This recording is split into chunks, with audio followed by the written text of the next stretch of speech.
Hello, Bill Carr. This is Luke Smith, and I'd like to make an offer on your vacant Taco Bell building in Talladega, Alabama. I appreciate you calling me back. I had called to ask a couple questions about the building. I was interested in it because it's vacant, and I thought I could put a new tenant in there.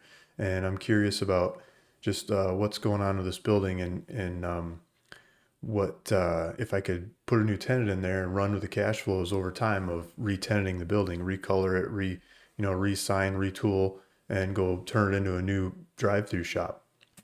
And one thing that you said in your description really caught my mind. You said they moved up the street. Taco Bell used to be in this building and they moved up the street. They're on the other side of the McDonald's, or the not the McDonald's, the Walmart parking lot across from McDonald's.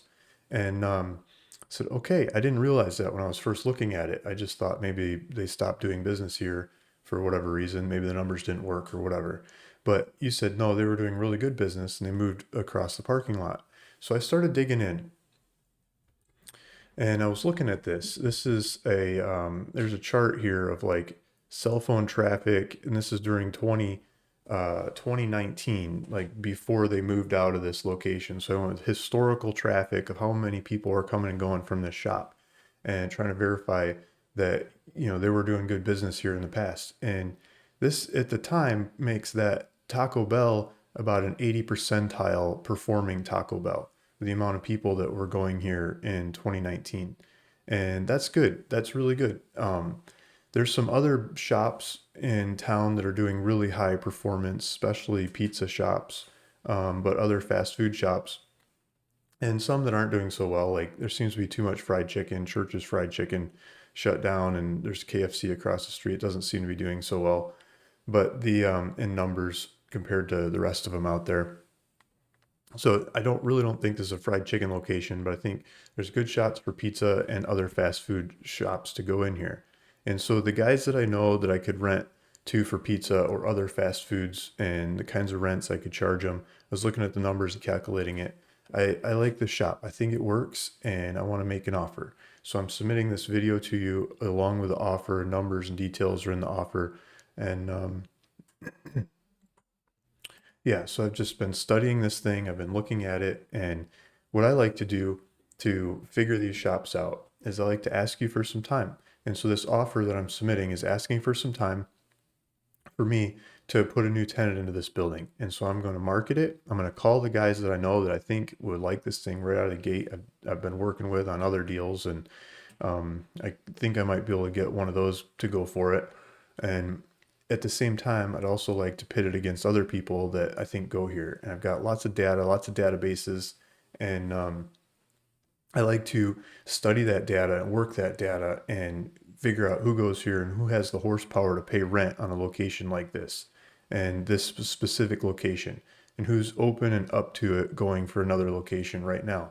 And then I like to send them letters. I like to send them letters because it gets the decision maker, the bill payer, the one that's opening the bills to pay the bills or to get the whatever happens in the mail, the legal stuff, the stuff you don't usually want to see or you don't want your employees to see. And you that decision maker opens the mail and they read my letter, and I send them a black and white letter, and I tell them I would like to offer the shop to you, and I would like to finance it. I would like to offer a grand opening budget, a budget for employees, for labor budget to get up and running, to stock the shelves, to rebrand the shop, to recolor it, put new seats, customize the kitchen, whatever needs to be done to make this thing your next location, your number one shot, to add it onto your network of locations. It might be their number 5 or 6. It might be their 20th, fifth, or maybe even their 100th location. But just serve it up to them on a silver platter. And as they get back to me and say, Luke, I would like this location, part of that sales pitch that I want to deliver to them in those letters is I want to say this old Taco Bell building is there because they were selling, this was an 80 percentile Taco Bell. Like they were selling customers, around 10,000 customers a month going through this location before they closed down. And they moved across the parking lot. They were so sold on this local market. What is the next shop to go in here? I don't believe there are any deed restrictions on other taco shops or other kinds of fast food restaurants that go here. The one thing that red flag that caught my mind in the bills of the looking at the CCNRs and stuff is the driveway. Walmart could fix up the driveway and bill me within 30 days, you know, so I got to be ready and waiting for that.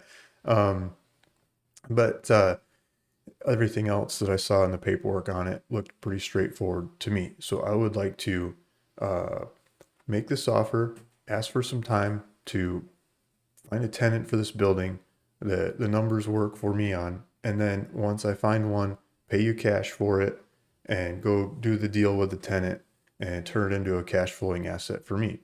If you're okay with that and you agree with that, please look at the paperwork included in this offer for the numbers and details and get back to me. Thanks for listening. Thanks for watching. Luke Smith, ruralvacantland.com.